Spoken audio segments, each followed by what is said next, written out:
ఢిల్లీ మద్యం పాలసీ కేసులో అరవింద్ కేజ్రీవాల్ మరో సంచలనమైన నిర్ణయం తీసుకున్నాడు.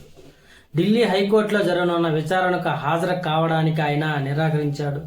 ఈ మేరకు జస్టిస్ స్వర్ణకాంత్ శర్మకు ఒక లేఖ రాస్తూ వ్యక్తిగతంగా గాని తన తరపున న్యాయవాది ద్వారా గాని కోర్టు ముందు హాజరు కాబోనని స్పష్టం చేశాడు. ఈ నిర్ణయం ఇప్పుడు దేశ రాజధానిలో రాజకీయ న్యాయ వర్గాలలో పెను దుమారం రేపుతుంది. హైకోర్టులో తనకు నిష్పక్షపాతంగా న్యాయం జరుగుతుందనే ఆశ లేదని కేజ్రీవాల్ తన లేఖలో పేర్కొన్నాడు. న్యాయస్థానంపై నమ్మకం కోల్పోయిన తరుణంలో తాను మహాత్మా గాంధీ చూపిన సత్యాగ్రహాన్ని మార్గాన్ని ఎంచుకోవాలని నిర్ణయించుకున్నట్లు తెలిపారు. ఈ క్రమంలోనే గాంధీ విగ్రహం ఎదుట దీక్షకు దిగుతున్నట్లు ఆయన వెల్లడించాడు.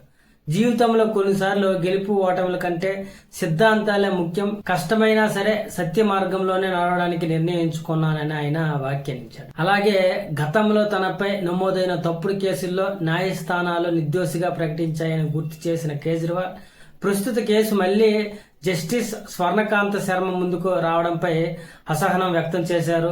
ఇక్కడ కేసు విచారణ తటస్థంగా జరుగుతుందన్న నమ్మకం తనకు లేదని, అందుకే ఆమె ఇచ్చిన తీర్పును సుప్రీంకోర్టులో సవాలు చేస్తూ స్పష్టం చేశారు. గతంలో నన్ను అన్యాయంగా జైలుకు పంపారు, చివరకు సత్యమే గెలిచింది, కానీ ఈసారి విచారణ తీరుపై నాకు అనేక సందేహాలు ఉన్నాయి అని కేజ్రీవాల్ తన లేఖలో ఆవేదన వ్యక్తం చేశారు. కేజ్రీవాల్ తీసుకున్న ఈ నిర్ణయం న్యాయ వ్యవస్థకు ప్రభుత్వానికి మధ్య కొత్త యుద్ధానికి తెరలేపినట్లయింది. ఒక మాజీ ముఖ్యమంత్రి హోదాలో ఉండి కోర్టు విచారణకు హాజరు కాబోనని చెప్పడం తీవ్రమైన పరిణామంగా న్యాయ నిపుణులు భావిస్తున్నారు. అయితే కేంద్ర దర్యాప్తు సంస్థలను అడ్డుపెట్టుకుని తనను వేధిస్తుందని, దీనిని ప్రజల వద్దే తేల్చుకుంటానని కేజ్రీవాల్ స్పష్టం చేశారు.